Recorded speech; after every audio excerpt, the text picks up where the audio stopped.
C'est une petite révolution à Orthez et un coup dur pour le milieu taurin. La municipalité a supprimé la gratuité des corridas pour les enfants. Elle a aussi imposé la mention « mise à mort » sur les affiches promotionnelles.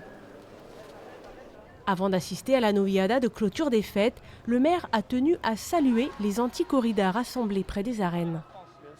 Du moment que ça engage des finances publiques, il faut qu'on puisse toujours continuer à avoir une conversation sans s'invectiver, sans s'insulter. Le fait qu'on mentionne sur l'affiche qu'il y a une mise à mort, qui est finalement la destination de ce spectacle, et le fait qu'on contraint les parents aussi à donner un peu pour que leurs enfants aient cette éducation-là, de culture taurine, ces avancées-là ont montré aux anti-corridas qu'on gardait le dialogue. Les anti-corridas, eux, saluent une avancée majeure. Le fait de mentionner ça sur les affiches, nous on trouve ça important pour éviter que des gens se fassent avoir et qui du coup donnent de l'argent à cette tradition archaïque et barbare et du coup indirectement, sans le vouloir, permettre son maintien encore aujourd'hui. Le budget des fêtes d'Orthez avoisine les 170 000 €, dont 50 000 pour les corridas.